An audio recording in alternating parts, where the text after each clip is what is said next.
just let yourself fall down, let yourself descend, let yourself let go. Just feel your body just melt back into your bed, into your chair. Let down your sword, let down your defenses, and just allow the initiation to work on you, and trust that you will emerge. If you're ready to discover hidden wisdom and power deep within, learn how to lead from your heart and soul, and have a direct experience of the energies of life with your own body as the portal, you're in the right place. I'm your hostess and feminine embodiment coach, Michelle Lynn. I'll be your guide as we explore together what it means to fall in love with your own aliveness and how to enter more deeply and intimately into life itself. Welcome to the Feminine Mystery School podcast.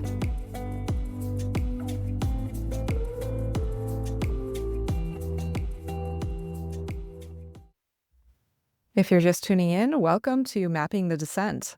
This is our ongoing exploration into the underworld passages, the dark nights, and the ritual trenches of the soul. Here, we're honoring the stuff that no one tells you about, the bone-deep grief, the identity collapses, and the unraveling of everything once familiar. Today, we're with Jen Wyatt, teacher, guide, ritual weaver, and fearless companion to women on those threshold journeys. In this episode, she shares her own descent from being frozen with relationship anxiety to a mythic unraveling guided by the ancient goddess Inanna. What unfolded was a reclamation of body, voice, self-trust, and the raw creative magic that lives in the ashes. We talk about surrender that doesn't feel passive, grief that feels bright, and rebirth that feels like wholeness. If you've been dragged into grief, loss, creative collapse, or the unknown without a map, this conversation will hold you. You're not falling, you're being reforged. I'm so happy to welcome Jen Wyatt here today. Welcome, Jen. Thank you. Would you like to introduce yourself? Yeah. Hello. I am Jen Wyatt, and let's see what wants to come through around me. I have been on this twisting snake-like journey through my life of all different various paths and careers, but the one that seems to have a consistent thread through all of them is being some sort of guide or teacher throughout my life in different ways. It started with taking leadership roles when I was in school, through leading travel experiences for teachers, and then becoming an elementary school teacher, becoming a yoga instructor, and then finally landing where I am today, which is guiding women through ritual and their own journeys of self-discovery and personal growth. Amazing. So needed. We all need those spaces so much. And I know you through magical communities, and I've really seen the way that you are just consistently saying yes to that calling upon your heart to be a, be someone who shines a light on the path for other women. And I think that's really an intention that I'm holding, at least for these conversations, is to shine a bit of light in what can be a really dark and challenging experience with this descent, dark night of the soul, or an underworld journey. And so that's what I want to get your wisdom and perspective and story on today. I think storytelling and myth is so important because it can speak right into the heart of somebody's experience. So I would love to hear from you. Have you been through a dark night of the soul or an underworld journey? And how do you understand that experience? Oh my gosh. I feel like I thought this was everyone's experience until I spoke to some women actually recently in my life who told me they hadn't been through that much hardship in their life. And I was like, wait a minute. Because I thought it was everyone's experience that life was just extremely difficult and challenging, because I feel like I've been through so many dark nights of the soul and so many moments in the underworld that I do believe that everybody goes through them, but I didn't know that some people like maybe haven't fully gone through it yet or haven't gone through like extreme change or so much change. Can I just want us to take a little side quest here because I'm really curious. Do you have a perspective on why that is? Why do some people have sort of an easy path in life and others seem to have a lot of initiations and things happening for them? Oh man. I mean, I of course can't say for sure, but my personal belief is that some of us, for whatever reason, chose this life where we wanted to shed all of the layers. And maybe not even all of the layers, but however many layers we could get through in this lifetime of healing some of the deep wounds of our soul, maybe of our ancestral line. And I don't want to say one is better or worse, but I do believe our soul kind of comes here to choose a certain path of learning. And maybe some people are really blessed with getting to learn through a little bit more ease, or maybe their soul has already done this in other lifetimes and they've done the hard work. I really can't say, but I feel like some of us are also blessed with living a large portion of our life in the underworld. I will say, I mean, the life path that I've chosen has not been the mainstream path. And so it has been more challenging for me where I have given myself subconsciously, not realizing I was about to do that, but given myself opportunities to really face the demons within me and face the wounds within me and face my limitations and limiting beliefs and subconscious beliefs that are holding me back because I chose a path of entrepreneurship that really had no roadmap and was against the grain of everything that everyone in my family had done. And I didn't really have the any sort of blueprint for it. So my life kind of felt a bit easier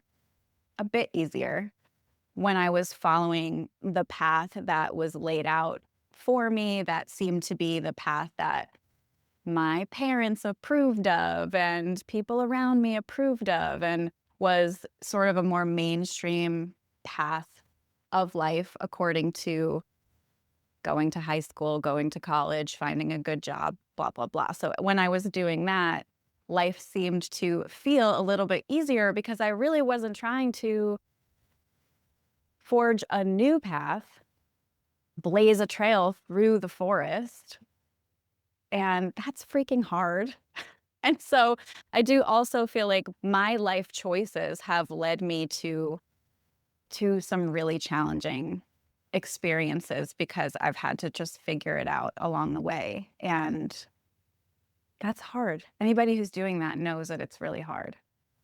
So I Yeah. think it's a combo to answer your question, a combo of like maybe our soul signs up for it. And that's why some of us have charts and paths that include more change and more initiation. But also, I've made life choices that have led to more difficulty in that Mhm. area. Which seems to kind of interweave with each other because I imagine those life choices in a way felt like moving towards truth. They felt like a calling on your soul that you had to answer in some ways. So and yeah, it's interesting what you're saying because I think it leads us into this question of why do dark nights of the soul happen?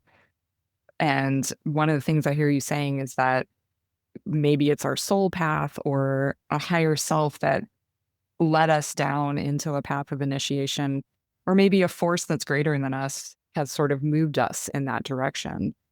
So I want to hear about your experience, at least one of them. I'm sure there have been many that you could talk about, but as we're getting into that, I'm curious to also hear, do you feel like that was something that moved you that or do you feel like you chose that and you stepped towards that experience and what was the moment that you feel like set off your descent or dark night of the soul experience? Yeah. So, do you mean, do I feel like there was something larger than me that kind of moved me into it? Mhm. I do. Yeah, because I think there's kind of two ways that seem to be coming through these conversations that can happen. One is like we make a decision that takes us down a path. And you kind of talked about that, like choosing entrepreneurship led you into the forest, hidden, unknown, hidden wonders and challenges. Yeah. But I think there's also this moment, this kind of like, Alice in Wonderland, Persephone moment where you can just get ripped into the underworld, a tower moment in the tarot, if you will, where like the rug gets pulled out from under you and you're just kind of like going along with no intention to shed anything or have an initiation. And then suddenly, Yeah. you get sucked into this swirly underworld. So, which experience do you feel like you had? And what was the catalyst for that? Throughout my life, I think I've had both, but what I've had more often is the second, where it's sort of that Persephone moment. There might have been some sort of knowing. I think a lot about Inanna, which I can chat more about later because she was a big guide for me in one of my most recent Dark Night of the Soul, where there is some choice involved in knowing that what I'm stepping toward is going to bring great growth, but not knowing fully the extent of how much it's going to hurt and really what's fully going to come from that. Just like Inanna chose to go to the underworld, but maybe didn't fully know what was going to come next once she stepped under that threshold. And so for me, the one that I'm thinking of right now, because it was the most recent, it was twofold. It was anxiety that arose within me during a relationship, started me on this intense dark night path because it was this paralyzing. I don't even know how to describe it. Anyone who has experienced it would know. It was just this paralyzing, almost to the point where I felt like I could hardly function and had lost the sense of who I was, anxiety coming up in a relationship. And then subsequently, a year to a year and a half later, that relationship ending, which just plunged me into the underworld, into a grief and a pain that was so immense. It still makes me feel emotional to think about how that felt because it was so extreme. And so it was sort of a long, extended dark night, which started with the anxiety, which was a full year, I would say, of me really trying to dive into what was happening and the fears that were arising. And then when that relationship ended, I'll see what you want to hear more about that, but it was excruciating. And that was my Inanna moment. Yeah, let's hear about what it was like in the underworld. The underworld. It was emotionally and physically painful. I remember this feeling, and I was actually staying in the apartment that I'm in right now. So that's like very fresh and perfect. My friend let me rent this space for 2 months while I was in the depths of the underworld. So this is sort of like my underworld healing portal. And it was this feeling in my body of being torn apart, is what it felt like. Pressure in my heart, this tearing apart at times that was so painful. This feeling of, I remember talking about how people talk about transformation as like, oh, you're just in the cocoon and you're going to turn into the beautiful butterfly. And I was like, no, I'm turning into a werewolf. Like my bones are crushing. My skin is ripping open, like claws are shooting out of my fingertips. It was like a violent, painful feeling. I don't want to scare people, but I'm just being real with what mine was like really letting myself feel physical pain It felt like a part of me was dying, which I feel is a common thread with many women or people who are going through initiation. I felt like I was dying. And at times I just felt in the dark. Like Mm. I would see certain symbols. So one of the symbols I saw was like a spool of thread unraveling in a dark room. It was just this dark unraveling of being unmade, unraveled, and Mm. dying. All of these different symbols came to me at that time. And were you aware when you were in the midst of that experience what was happening? I will say I was because I had been through it before. I think if it were my first time, I wouldn't have known. And Mhm. I wasn't fully aware of everything that was to come to light from that experience, but I knew I was in an initiatory moment. And because of previous versions of me in my life. And so Inanna and her myth came to me during that time and became a guiding light. And one of the lines from her myth became a mantra for me during that time. That was one of the things that helped me make it through, to be honest. Are you happy to share what that mantra is? Yeah. I do recommend anybody going through some sort of descent that they read the Inanna and read the original translation as well.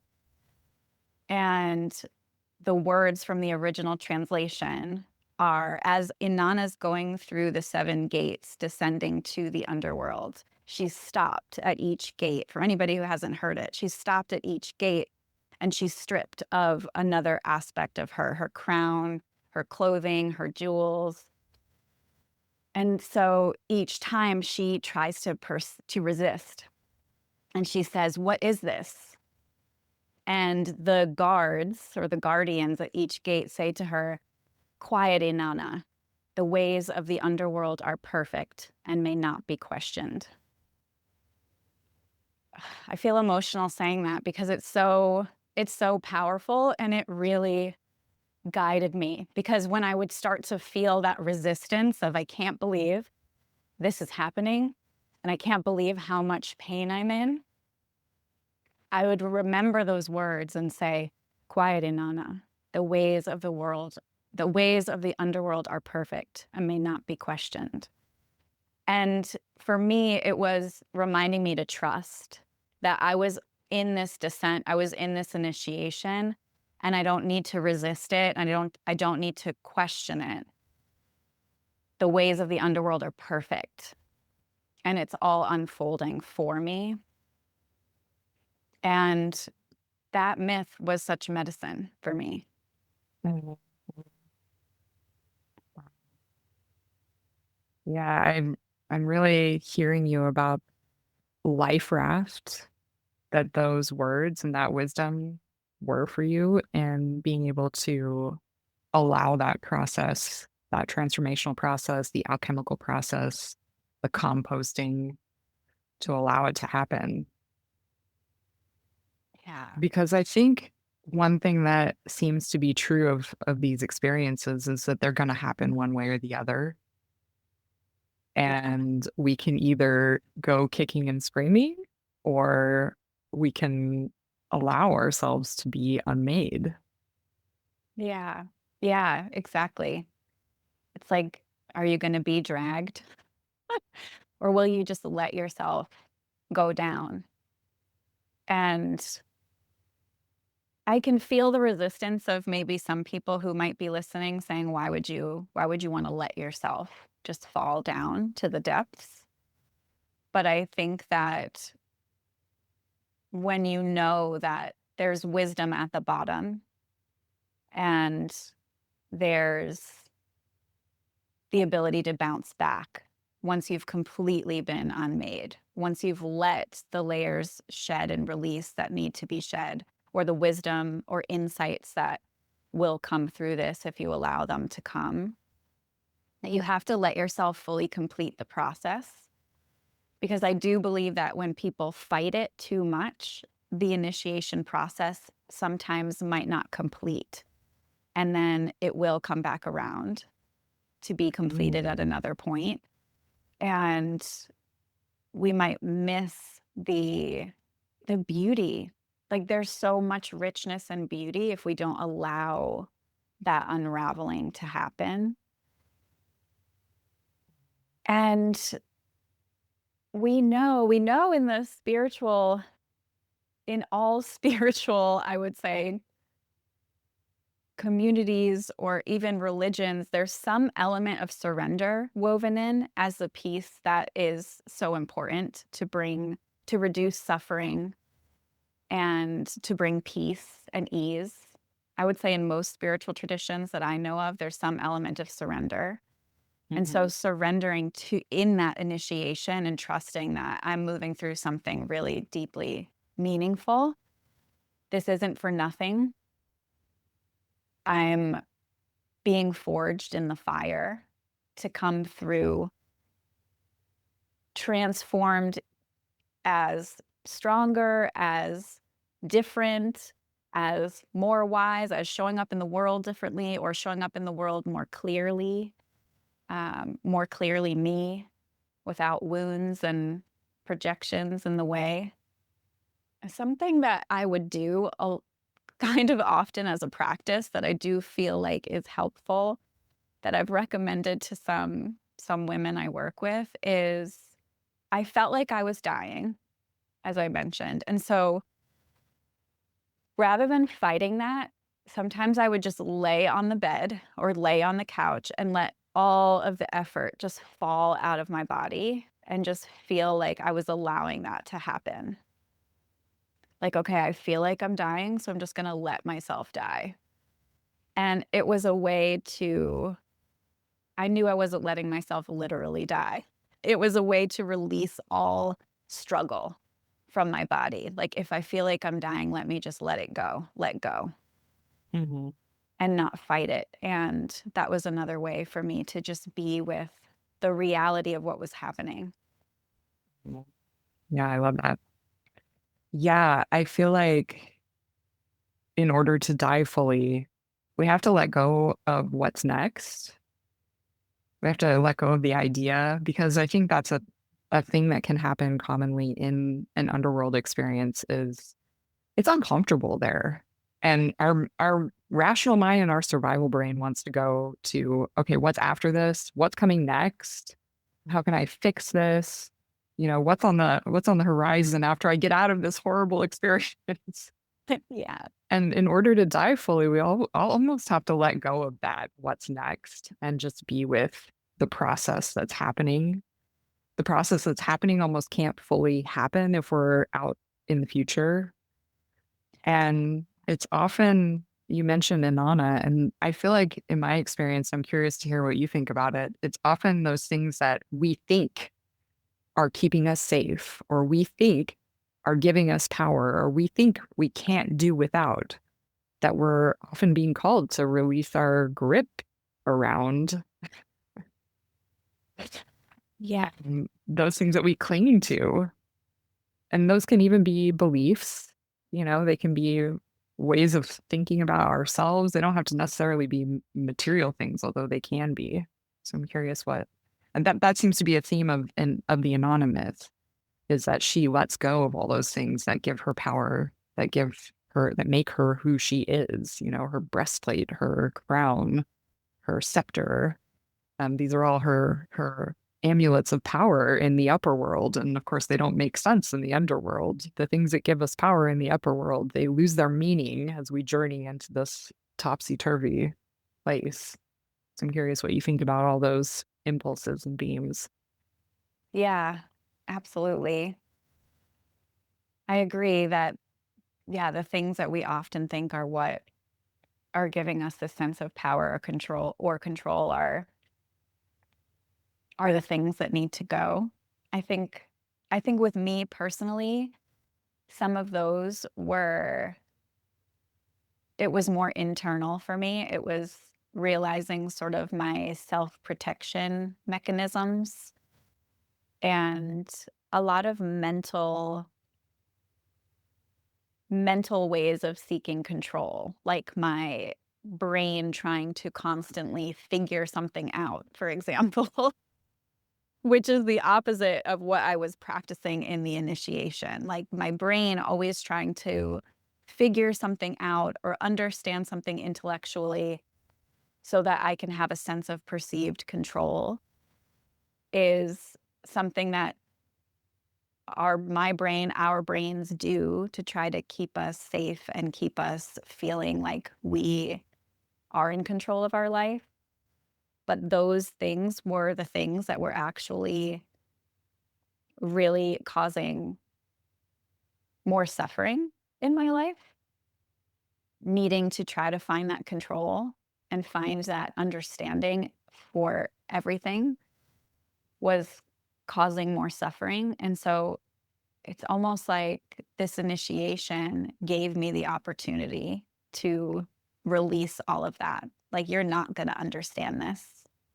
And there's no way to overanalyze. Although my brain tried. I don't want to pretend that I only was in full surrender during this initiation, because my brain obsessed also about all of the things that went wrong, that I did wrong, the ways that I was wrong, the ways that I wasn't good enough. And my brain tried to do all of that. And it really uncovered a lot about my own beliefs and wounds that were playing out throughout the entire relationship, all the ways that I was in fear and trying to grasp onto control because of the deep fear in my body and system. But I feel that the initiation being so painful, it overpowers that. It's like you can try to obsess your way out of an initiation and it will just keep pulling you down. And so I don't know if that answers your question. For me, it was more like Mhm. internal ways of trying to control the world around me or perceive control of the world around me that really got stripped away. Mhm. And is Mhm. still something that is a practice of mine, of dismantling those mental obsessive type constructs of trying to feel control versus trust and surrender. Yeah. So now that you're on the other side of that intense experience and you look back on it, how, what is the story of that about for you? What was that initiation about for you? For me, it was, I actually do feel, I will say, I do feel like there's still more clarity that is going to come, because this was Mhm. only about a year and a half to 2 years ago. So I do feel like there's still more that will come. But what I know right now is it was about realizing the deep wounds that were guiding my life. I think Mm. that's what it was for me. Really being able to see how much my belief that some part of me believes that I'm not good enough and that I'm never good enough or that I'm always doing something wrong was shaping my entire life. And I got clarity around that from that initiation, from actually being able to watch those mental patterns and see how in that initiation, part of my initiation was I went into such a spiral of self-blame that was so extremely painful that I was able to work through, not just on my own, but with the help of doing parts work and IFS therapy, to be able to really see how I was operating from these parts that just didn't think they were good enough and going my pattern of going into self-blame. And so that has become more clear for me, where I can see now if I start to go into that, I can catch it. I have this awareness now of being able to say, oh, okay, I'm going into that pattern of acting as though I'm not good enough, or acting as though I'm the problem and everybody else is fine, but I'm the one to blame. I can see it now. where Mhm. it was unconscious before. So bringing that shadow up to the light to be seen so that I can actually now make changes. And also just seeing how I was living my life also from a place of fear, like deep seated fear. And the fears of deep connection and intimacy and love that were playing out in my relationship anxiety. Do you see it as a reclamation? I do. I do, in that I'm reclaiming my whole, healthy, sovereign self rather than identifying with those wounded, fearful parts.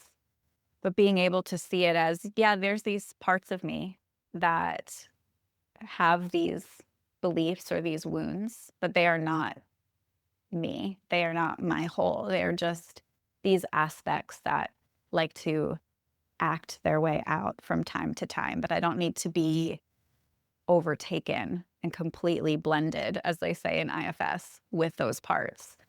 Um, so, yeah, it's like I feel more rooted in who I am from that true self, soul level, and what parts of me are just, these are just my wounds, just playing their chess game.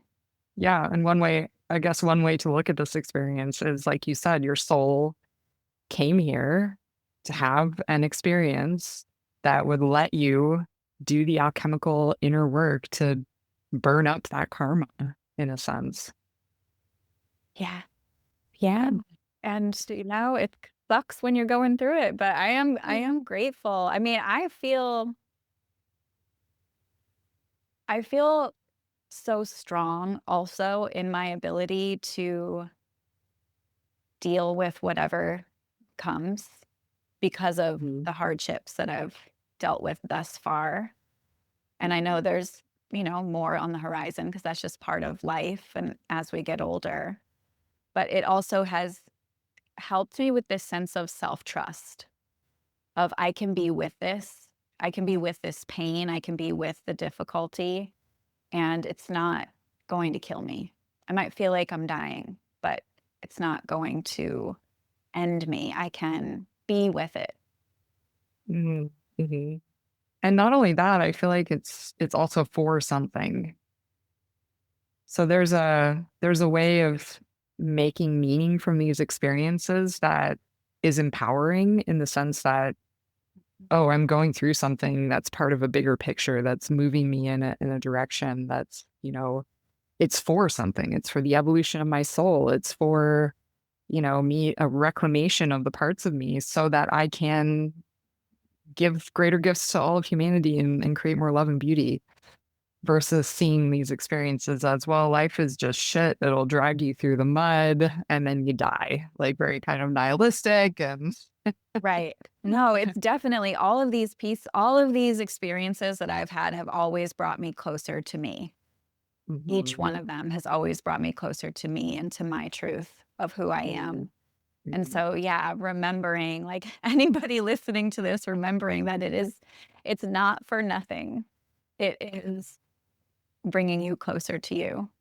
I feel like that's such an important reminder, because I do feel like that's a theme in these experiences, is feeling so lost and so far from meaning and so like adrift in the seas of time. And yeah, that it's, I think that's one of the facets of a dark night of soul, is this like loss of faith and trust in a benevolent force that moves the universe. It's kind of that separation from the divine and our connection to our higher self and a greater meaning in life. We can lose sight in the midst of these experiences. Yeah. Yeah. And so I feel like in those cases, it's so helpful to have some sort of guiding something. Like for me, it was that mantra. It was trusting that the ways of the underworld were perfect. When I was having those moments of loss of faith, I would Mhm. say that line, and it was just became my guide. But even in previous dark nights that I've had, I remember when I went through my Saturn return, it was really extreme, and I had a line then. It was a friend who got me this little plaque that said, "The journey of 1,000 miles must begin with a single step." And that was my mantra then. I was like, okay, I felt like I was 1,000 miles, like I had 1,000 miles to go in my journey out of that dark night. And I would just look at that every day and say, it's just one step. It's Mhm. just one step. And so I don't know if that is helpful for people to just find that one little lifeline that can help remind you. Yes. Yeah. I feel like that is a really helpful piece of advice. How long were you in the underworld? I would say I was in the depths of it for about 3 months, but I was still somewhat there for probably a good year. Mhm. Well, this was just post breakup. I mean, yeah, if you count from the start of my anxiety, yeah, I mean, it could have been a good 2 years for me. Yeah. And I think that's helpful to hear because I think our brains want to go, okay, I suffered for a month. Now it should be done. yeah, our brains do want to do that. Yeah. It's been long enough. Like there's a moment where we're like, okay, I'm going through some process. Let me like relax into this. And then a month goes by and we're still there. And we Mhm. start to go, this should be done now. Yeah. Yeah. I And quite know. often it's not. I think it's usually longer than we want it to be. That seems to be a theme.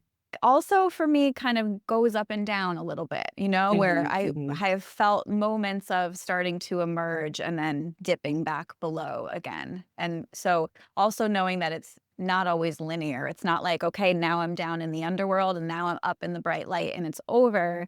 For me, it was sort of a slower process of emerging, more of a spiral. Dip my head out and then go back under and dip my head out and go back under. And honestly, I feel like I'm just now, like, peeking my eyes, like, above the surface, you know? I don't even feel like I'm back in the full topside world, Yeah. but I'm enough back where I can have the retrospect and the insight to see how it has helped me, but it Yeah. continues to unfold. And how did you get out? Was there something that you actively did, or do you feel like it was just a process that had to come to a natural fruition that then allowed you to move into a new phase?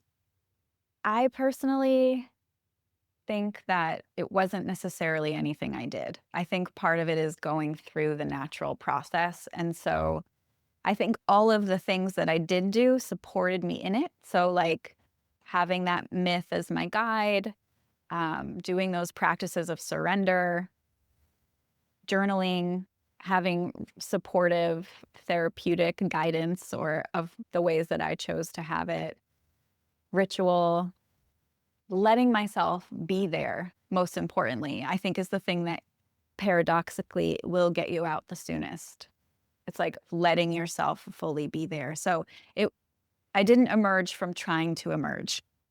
Let's put it that way. It was Mhm. just doing the practices of tending to myself, getting in nature, moving my body, and then doing things that brought me joy too. It doesn't have to all be about trying to be in the initiation, like trying to bring some joy into my life also in the ways that I could. Joy that would not be a way of trying to completely avoid the pain, but having moments where, okay, I don't need to focus on my pain right now. I'm going to focus on something that brings me joy. Yeah. Yeah. That's really important wisdom. Not to that we are in the process, but we also don't have to just be totally eclipsed Yeah. by the process of composting. But we're also not bypassing what's happening. Right. There's something that I call green smoothieing your way out of things, which is like where you just kind of throw all your healing tools to get yourself high vibes so that you can just like push forward. And that's not the vibe either. Yeah.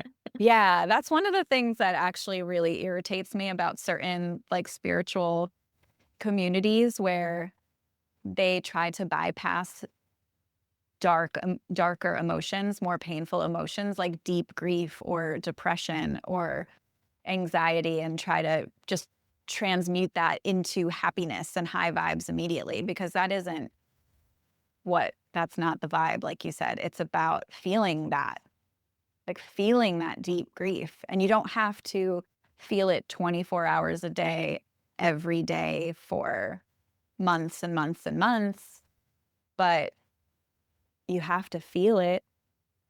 And then, read your smutty fairy audiobook, which is what one of the things that I did. It was like my little pleasure that I would give myself, you know, to be in a fantasy world for a moment and then come back, and then I'd be in my real world again, and my body and my experience of what was happening. Yeah, I think there are some false beliefs that came out of the commercial law of attraction kind of stuff that are around this idea of if you focus on the experience of pain or something maybe uncomfortable or undesirable, that you'll create more of that around yourself. And I personally see this as a bit of a symptom of the repressed feminine, a symptom of the anti-feminine, because the feminine mystery is the full cycle. It's the darkness is just as valuable and important as the light. And I feel like some of these experiences are an initiation back into a reclamation of feminine wisdom. So I'm curious if you have anything to say about that. Yeah. I think that's such a good point. I think that could be what much of the initiations are about. Because I will say that when I finally, and it was pretty recent in my life, I would say, when I finally was able to accept discomfort or pain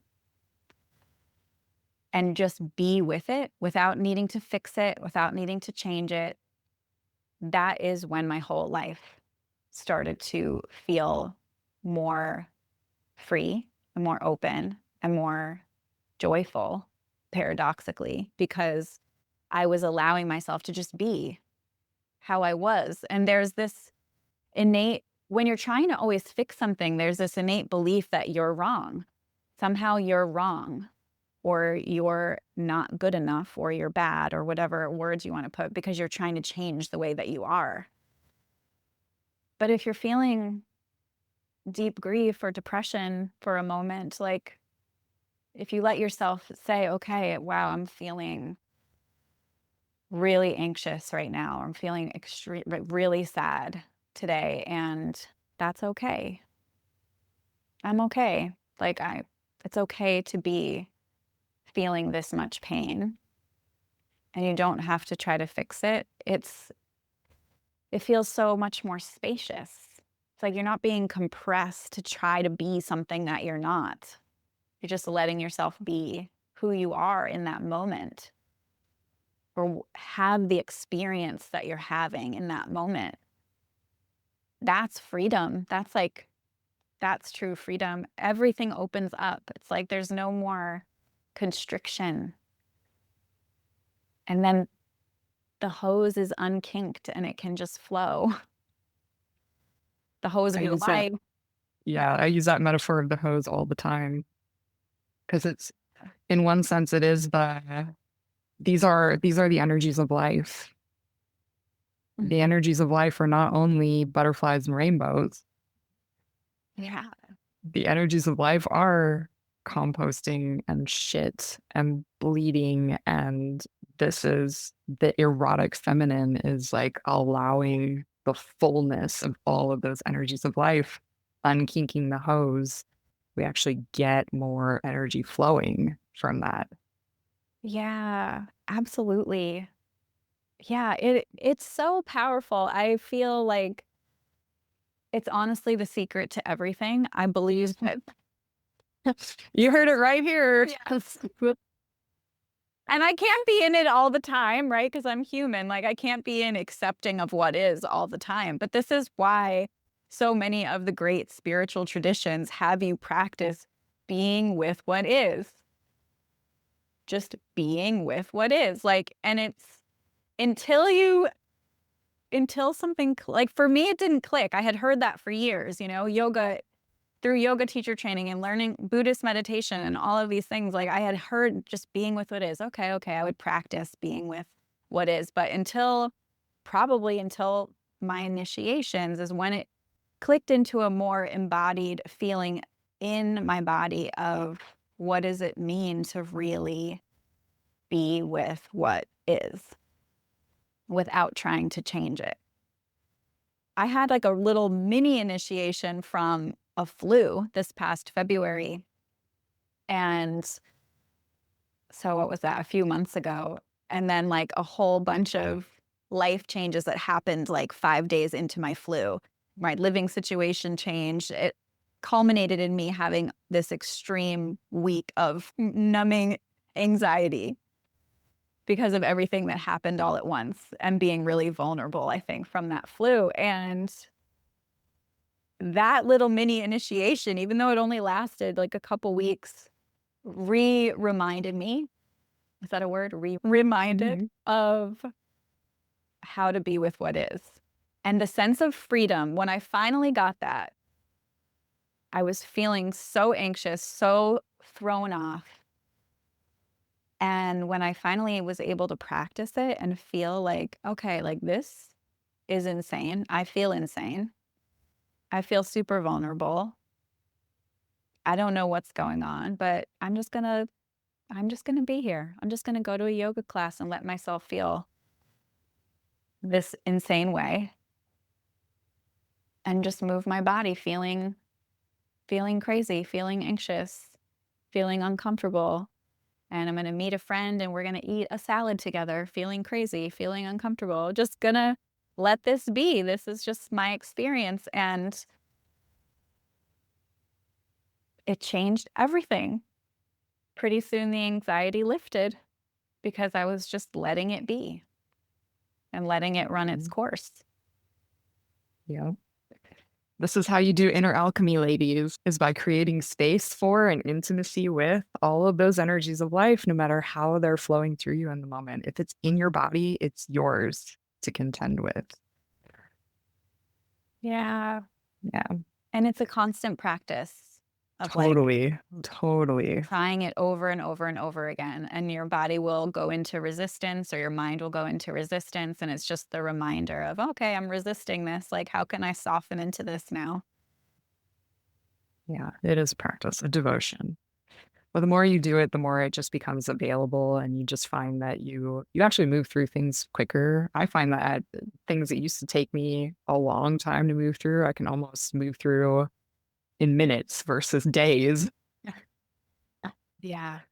As we come to the close of our little chat here, I'm curious if you had any wisdom or advice to speak into the experience of the dark night, or speak into the heart of somebody who might be in the middle of that and maybe doesn't even fully know or understand what they're going through. What would it be? Similar to what we were just saying, I guess just pulling it all together, I would say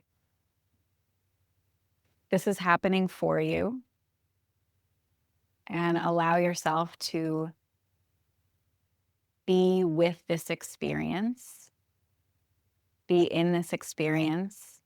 You don't need to fight against it. You don't need to resist it. You don't need to distract from it. Just let yourself fall down. Let yourself descend. Let yourself let go. Just feel your body just melt back into your bed, into your chair. Let down your sword. Let down your defenses. And just allow the initiation to work on you.